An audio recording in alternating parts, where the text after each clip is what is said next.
ঘরের দরজায় গিয়ে বলছে মা কইয়া ডাক দিতে, মা যেখানে আরেকজনে দইরা উঠাইতে হয়। এখন দেখা যায় এমন স্পিড মার শরীরে এসেছে, এত মধুর ডাক কে দিলে রে? মা মা বলে কে ডাক দিলে? মা উঠে শোয়ার থেকে বিছনায় উঠে বসে গিয়েছে। আমি বলেছি পরিচয় দিতে হয় নাই, আওয়াজে বুঝে পেরেছি, আমি বুঝতে পেরেছি তুই আমার সন্তান। আমি চোখে দেখি না, আয় আমার বুকে আয়। তুই যার সামনে যখন বাড়িয়ে দিয়েছে সন্তানকে বুকে জড়ায় ধরার জন্য, এমনি সন্তানকে বুকে জড়াইয়া চোখের পানি ছেড়ে দিয়া যখন মা কান্দে, ছেলে এবার জিজ্ঞাসা করে মা গো, আমি এক কুলাঙ্গার সন্তান, আমি আমার বাবার খোঁজ খবর নিতে পারি নাই, চিকিৎসা করতে পারলো না। ও মা, আমি আমার মার খবর নিলাম না, মা ও মরনা পড়লো। এখন আমি মা একবারও যে তুমি বললে না যে না তোমার মতো সন্তানের কোনো দরকার নাই, বরং আমাকে বুকে জড়ায় ধরলে আর বলতেছো আমি চোখে দেখি না, আমি হাত দিয়ে দেখবো তুই আমার সন্তান কত বড় ঈশ্বর। ও মা একবার দিয়ে বললেন না কেন? মা ডাক দিয়ে বলে না বলার কারণ হইল আমি মা তোমাকে গর্বে রেখেছি, দুধ খাওয়াইছি, পেশাব পায়খানা করেছি, কোনো কিছু পাওয়ার আশায় করি নাই রে বাবা, মা হিসাবে তা করেছি। আল্লাহর পাওনা আদায় করার পরে মা বাবার পাওনাটা সবচেয়ে কেন? আল্লাহ রাব্বুল আলামিন বলেন আমি যা দিয়েছি আমার যেমন কোন স্বার্থ নাই রে বান্দা, তোমরা আমার ইবাদত করবে, এটা আমার কোন স্বার্থ নয়। আমার যেমন কোন স্বার্থ নাই, ঠিক তেমনি ভাবে মা বাবাই একমাত্র পৃথিবীর ব্যক্তি যারা তার সন্তানকে যা দিয়েছেন কোন স্বার্থ নাই। তা আল্লাহ নবী বিশ্বনবী রাহমাতুল লিল আলামিন বললেন যে মা বাবাই একমাত্র ওই ব্যক্তি যে ব্যক্তি তার সন্তানকে যা দিয়েছে এর মধ্যে কোনো স্বার্থ নাই। পৃথিবীর একে অন্যকে যা দেয় সবগুলো স্বার্থ আছে, শ্বশুরে জামাইরে দেয় স্বার্থ আছে, উমুকে তুমুকে দেয় স্বার্থ আছে, মেম্বার সাহেব চেয়ারম্যান সাহেব যারা যা দেয় সব স্বার্থ আছে। এমনকি খালাম্মা তিনি যদি তার বোনের ছেলেরে বোন পুত্রে দুধেশ্বর খাওয়ায়, মামলেট খাওয়ায়, বড় আদর করে, তাহলে এখানেও সম্ভাবনা আছে আপনার মতর বোন কান্দ তুল্লা দেওয়ানের।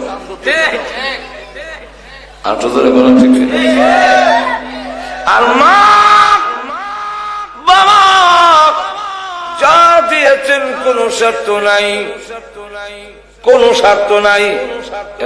আমাদের সমাজের কিছু লোক আছে এরা বোর কাছে মুড়ি দিয়েছে,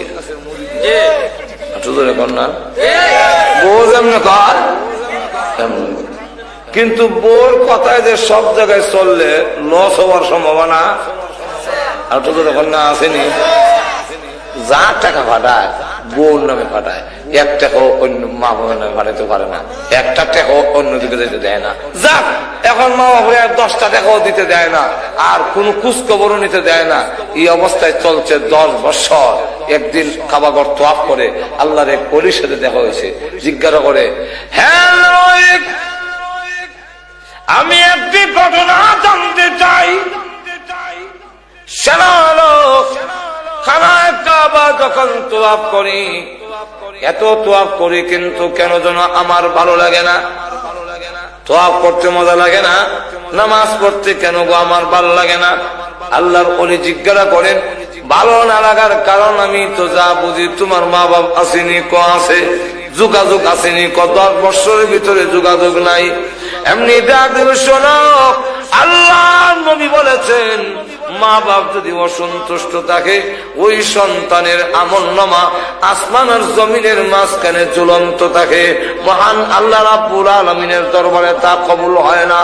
যেহেতু পেছনের ইবাদত আল্লাহর দরবারে কবুল হয় না, এই কারণে সামনে ইবাদত করার জন্য আগ্রহ আর সৃষ্টি হয় না। যতদিন পর্যন্ত মা বাপ খুশি না হয় তার ইবাদত আল্লাহর দরবারে কবুল হয় না। এই কথাটায় দারুণ আঘাত লাগছে। এবার নিয়ত করছে দেশে গেলে বউ তাহক আর যাব, মা বাপ না দীক্ষাইতাম, সময় 10 বছর পরে আইছি। আইয়া মনে করেন বাসুদেব বাজারে নামছে, কেমনে যাইতাম একটু খোঁজ খবর লই, 10 বছরের ভিতরে কোনো খবর নাই। আর এই মানুষ তারা কেউ অনেকে চিনেন, থাক করে এক দোকানে গিয়ে জায়গায় কেউ ভাই থাক করে সেরা গাড়ি সামনে ছিলেন, ও চিন্তাম না হলে আমরা পাশের বাড়ি, উনি আসেনি। উনি কেমন আছে? উনি তো নাই, মারা গেছে। কেমনে এবারে তো 2টা চোখ নষ্ট হয়ে গেছে, চিকিৎসা করতে পারছে না। অভাব অনটন করতে করতে আমরা গ্রামে ভিক্ষা করতে, এরপরে আমরা সাহায্য সহযোগিতা দিতে বহু চেষ্টা করে শেষে চিকিৎসার খরচ দিতে পারে নাই বলে আস্তে আস্তে দুঃখে দুঃখে পৃথিবীর থেকে বিদায় হয়ে গেছে। ছেলের অন্তরে আস্তে আস্তে আঘাত লাগতো।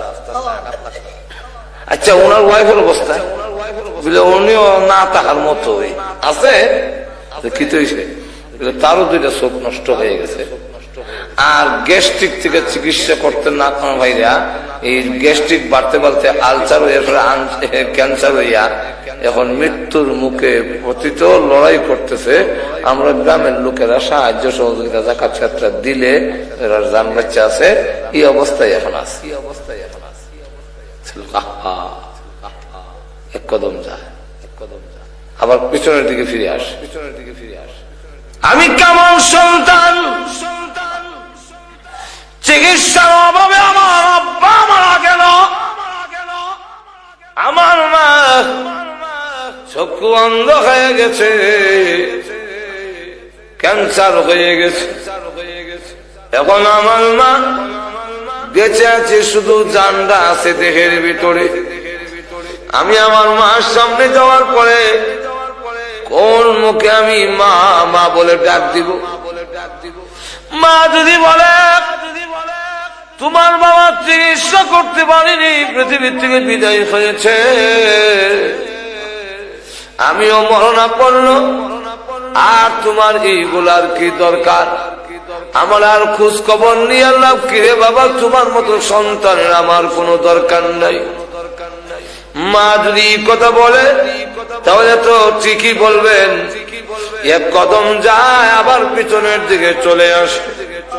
এরকম করে করে চোখের পানি চলে দিয়ে কানলে ঘরের দরজায় গিয়ে বলছে মা করে ডাক দিতে, মা যেখানে আরেকজনে দইরা উঠাইতে হয়, এখন দেখা যায় এমন স্পিড মার শরীরে এসেছে, এত মধুর ডাক কে দিলে রে? মা মা বলে কে ডাক দিলে? মা উঠে শোয়ার থেকে বিছনায় উঠে বসে গিয়েছে। আমি বুঝেছি পরিচয় দিতে হয় নাই, আওয়াজে বুঝে পেরেছি, আমি বুঝতে পেরেছি তুই আমার সন্তান। আমি চোখে দেখি না, আমার বুকে আয়। 2-4 সামনে যখন বাড়িয়ে দিয়েছে সন্তানকে বুকে জড়ায় ধরার জন্যে, এমনি সন্তানকে বুকে জড়াইয়া চোখের পানি ছেড়ে দিয়া যখন মা কান্দে, ছেলে এবার জিজ্ঞাসা করে মা গো, আমি এক কুলাঙ্গার সন্তান, আমি আমার বাবার খোঁজ খবর নিতে পারি নাই, চিকিৎসা করতে পারলো না। ও মা, আমি আমার মার খবর নিলাম না, মা ও মরণা পড়লো। এখন আমি মা, একবারও যে তুমি বললে না যে না তোমার মতো সন্তানের কোনো দরকার নাই, বরং আমাকে বুকে জড়ায় ধরলে আর বলতেছো আমি চোখে দেখি না, আমি হাত দিয়ে দেখবো তুই আমার সন্তান কত বড় ঈশ্বর। ও মা, একবার দি বললেন না কেন? মা ডাক দিয়ে বলে না বলার কারণ হইল আমি মা তোমাকে গর্বে রেখেছি, দুধ খাওয়াইছি, পেশাব পায়খানা করেছি, কোনো কিছু পাওয়ার আশায় করি না রে বাবা, মা হিসাবে তা করেছি। আব্বাও তার সন্তানকে যা দিয়েছে সেই সন্তানকে দেওয়ার পিছনে যা আছে এটা পাওনার আশায়, বিনিময় নেওয়ার আশায় কোনো কিছু দেয় না। এই কারণে আল্লাহ রসুল বলেন, মা বাবার পাওনা সারা জীবন পরিশোধ করলেও তোমার শেষ হবে না।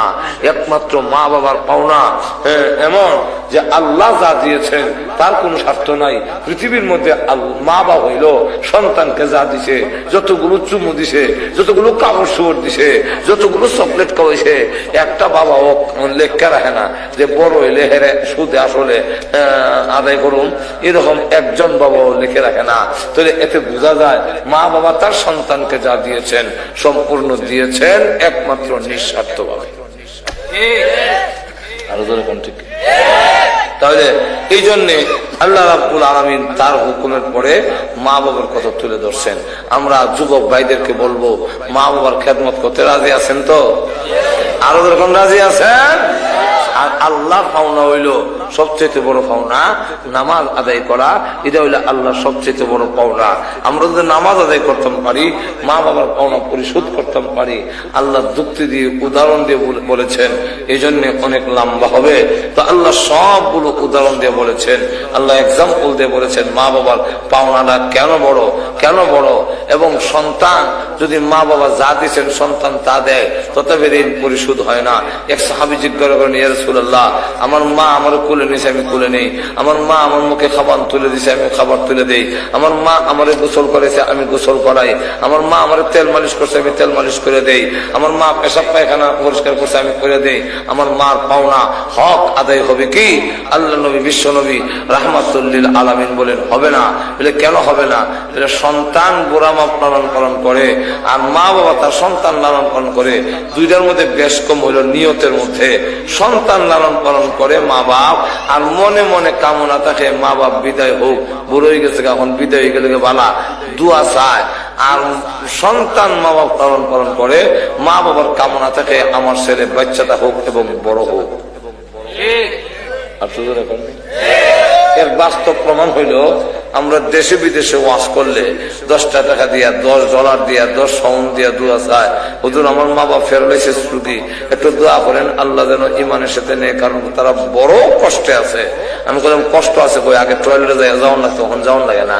আগে মুখে খাওয়ান তুললে খাইতো, তখন আপনি মুখ তুলে দিলেন, বেটা তো আরো মেয়ে আছে, কষ্ট এটা না। আসল কথাটা কইলেন, আপনি কষ্টের মধ্যে আছেন। সন্তান চায় মা বাপ বিদায় হোক, আর মা বাপ চায় 10 টাকা দিয়া ফঙ্গু ছেলে 15 বছরের ভিতরে বিস্তার থেকে উঠতে পারছে না, লম্বা হাত ইতা করে, কিন্তু এরপরে বাবা 10 টাকা দিয়া হয় আমার ল্যাংরাটা বাচ্চাটা হোক, এটা দোয়া চাই। رب ارحمهما كما ربياني صغيرا رب ارحمهما كما ربياني صغيرا رب العالمين तमाम জীবনের গুনার বোঝা মাথায় নিয়ে আল্লাহ সময়ের বেশি অপরাধীর বেশি ভিক্ষুক কাঙ্গালের মতো আলেম ওলামা নিয়ে সাদা দাড়িওয়ালা মুরব্বী নিয়ে নওজোয়ান ভাইদেরকে নিয়ে মাসুম বাচ্চা নিয়ে পর্দার আড়ালের নেককার মা বোনদেরকে নিয়ে আল্লাহ আমি গুনাহগার হাত বাড়াইলাম, মেহেরবানি করে গো জিন্দেগির গুনাহ মাফ করে দাও। রব্বুল আলামিন আল্লাহ তাআলা আমরা যে উদ্দেশ্য তুলেছি প্রত্যেকের নেক আশা পূরণ করে দাও। আমাদের মধ্যে যারা অসুস্থ আছেন সেবা করে দাও আল্লাহ। তুমি আমাদেরকে তোমার রহমতের দরজার থেকে তাড়াইয়া দিও না। রব্বুল আলামিন আল্লাহ দুনিয়াতে দেখেছি দুষ্টামি করলে আব্বার কাছে বিচার গেলে আব্বার বয়স সারাদিন বাড়িতে যেতাম না। আল্লাহ সন্ধ্যা হয়ে গেলে ঘরের পিছনে দরজায় গিয়ে ডাক দিলে মা মা বললে এমনি দেখতাম মা দরজা করে 2টা হাত বাড়াই দিত আর ডেকে বলতো আরে ভাই তোর সব অপরাধ মাফ করে দিলাম। আল্লাহ প্রভু হে তুমি তো মার চাইতে কোটি করে করবে দয়াল। আল্লাহ গুনাহ বোঝা লইয়া তোমার রহমতের দরজায় হাজির হয়েছি, মেহেরবানি করে গো আমাদের জিন্দেগির গুনাহ মাফ করে দাও। আল্লাহ আমরা যে উদ্দেশ্যে হাত তুলেছি প্রত্যেকের নেক আশা পূরণ করে দাও। আমাদের মধ্যে যারা অসুস্থ বেমারি আছেন সেবা করে দাও। আয় আল্লাহ আমাদের স্বামী স্ত্রীর মধ্যে মিল মহব্বত পয়দা করে দাও। আল্লাহ আজকে মাহফিলের আয়োজন যারা করেছেন, শোনার জন্য যারা এসেছেন, সাহায্য সহযোগিতা যারা করেছেন, সকলের জন্য এই মাহফিল আল্লাহ নাজাতের জরিয়া বানায়া দাও। রব্বুল আলামিন আমাদের পক্ষ থেকে লাখ কোটি দুরূদ আর সালাম সোনার মদিনা পৌঁছাইয়া দাও। যত মুমিন মুমিনাত কবরে ঘুমায় আছেন সকলের কবরের আযাব মাফ করে দাও। আল্লাহ বিশেষ করে আমরা পড়াইলাম জানি না কেউ কলমা নাই কালমা নাই, আল্লাহ মা বাবার কবরে আযাব দিও না, মা বাবার কবরকে জান্নাতের বাগান বানায়া দাও। আয় আল্লাহ তাআলা প্রভু হে আমাদের পক্ষ থেকে আল্লাহ কোটি দুরূদ আর সালাম সোনার মদিনা পৌঁছাও। যত মুমিন মুমিনাত কবরে ঘুমাইয়াছেন সকলের কবরের আযাব মাফ করে দাও। আল্লাহ বিশেষ করে আমরা নাম জানি না, কালমা নাই কালামা নাই, আল্লাহ মা বাবার কবরে আযাব দিও না। আল্লাহ কত লাঠি মার করে যাই মরেছি, আল্লাহ প্রভু হে আমার মাকে আমি ঘুমাইতে দেই নাই অসুস্থতার কারণে। আল্লাহ প্রভু একমাল না দেখলে আল্লাহ সন্তানের জন্য মা পাগলের মতো হয়ে যেত। আল্লাহ ওই মাদের মার কবরে আযাব দিও না, আল্লাহ আব্বার কবরে আযাব দিও না, মা বাবার কবরকে জান্নাতের বাগান বানায়া দাও। আয় আল্লাহ আমাদের উস্তাদ পীর মাশায়েখ যারা দুনিয়াতে নাই তাদেরকে জান্নাতের সুউচ্চ মর্যাদা দিয়ে দাও। রব্বুল আলামিন আয় আল্লাহ অনেক পরীক্ষার্থী তো আছে যেন আল্লাহ পরীক্ষায় কামিয়াব করে দিও। রব্বুল আলামিন আল্লাহ পরীক্ষায় উত্তীর্ণ হওয়ার ব্যবস্থা করে দিও। রব্বুল আলামিন আল্লাহ অনেক বিমারি অনেক রোগীর জন্য দোয়া চেয়েছেন, আল্লাহ যে যেখান থেকে দোয়া চেয়েছেন সকলের খবর তোমার জানা। আল্লাহ মেহেরবানি করে আল্লাহ সকলের আল্লাহ যে যেভাবে সাহায্য করেছেন আল্লাহ সকলের নেক আশা তুমি পূরণ করে দাও। আল্লাহ আলী হোসেন ভাই জায়গা দিয়েছেন, আল্লাহ এই জায়গায় তুমি কবুল আর মঞ্জুর করো। একে উসিলা করে আমরা কবরকে জান্নাতের বাগান বানায়া দাও। রব্বুল আলামিন হে আল্লাহ আমাদের সকলকে মক্কা মদিনা বারবার জিয়ারত করার তৌফিক দাও। যেদিন মরণ দাও গো ঈমানের সাথে মরণ দিও। আল্লাহ ও প্রভু আজকে মাহফিলের আয়োজন যারা করেছেন, শোনার জন্য যারা এসেছেন, সাহায্য সহযোগিতা যারা করেছেন, টাকা দিয়া পয়সা দিয়ে বুদ্ধি দিয়ে শ্রম দিয়া সকলের জন্য আল্লাহ জান্নাত ওয়াজিব করে দাও।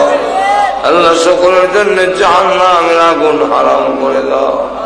ربنا تقبل منا إنك أنت السميع العليم وتب علينا إنك أنت التواب الرحيم سبحان ربك رب العزة عما يصفون وسلام على المرسلين والحمد لله رب العالمين آمين برحمتك يا أرحم